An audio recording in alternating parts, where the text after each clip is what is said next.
Hey, how many people still remember this? We are the 5 best rappers of all time. Think about it.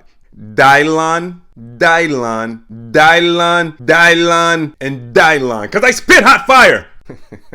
Yo, I swear, 2003 was one of the best years ever. We had the Chappelle show, Get Rich or Die Trying came out, and Making the Band's first album came out that year too. Based on everything that we saw on this reality TV show, Dylon was always the laziest person in the group. Even his bandmates said he was the laziest person in the group, compared to everyone else. Cause they were always going to the studio, they were writing songs, they were recording, they were consistent.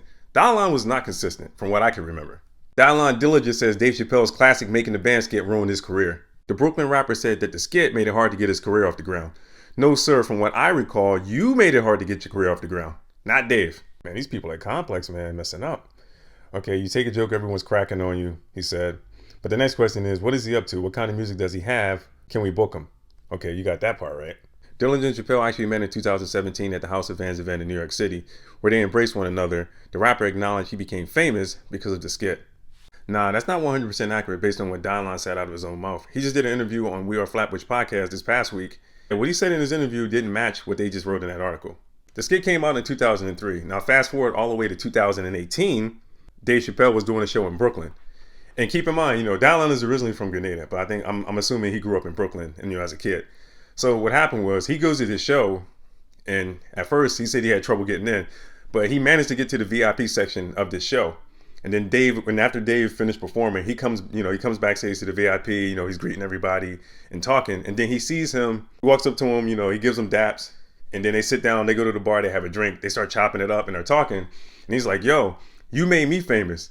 And Dave looked at him and was like, nigga, you made me famous. He's like, at the time or whatever, before this kid came out, nobody was checking for me like that either. You made me famous. He said, Dave was like, yo, my grandmother's from Grenada. And he was like, word? He was like, yeah, dude. He said, yeah, nigga. He said, I know all about the culture. He said, you think I know about the culture? I had to make fun of you. Then Dylon was like, yo, we really need to talk, bro. We really need to talk. He was like, yo, okay. Well, we'll stay in touch. We'll get a chance to really talk things out. But he said after that night, he just never heard from Dave no more. It was kind of like he just, he was talking about how that impacted his life and how it affected his career, and it kind of hindered him in a way. I disagree, but that's how he feels. He's entitled to his opinion. And another thing he said in an interview that threw me off, he made it seem like, okay, if I'm not signed to a label, if nobody signs me, if nobody's willing to work with me, then I'm not going to be able to feed myself, support myself. I'm not going to be able to get my music out there if no one's going to help me. It's like, dude, back during this time when you came out in the early 2000s, I remember everyone that was coming out.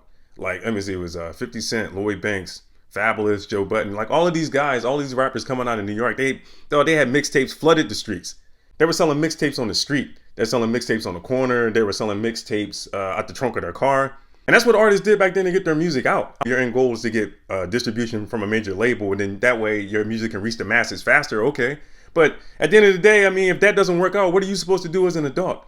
Go back to school, go to trade school, get a regular job and just work like everyone else. If you really think about it, even if you sign to a label, let's say you get lucky enough and you sign to a label and you get major distribution and all that stuff, right? It doesn't guarantee a career. You doing reality television, that doesn't guarantee a career. And if it doesn't work out, you got to go out and get a regular job like everyone else, right? So overall, I get what Dylon's trying to say. He's saying at the time when the skit came out, it did more damage than good. But at the end of the day, Dylon has to hold himself accountable for his own actions. He's very talented, but he's also very lazy.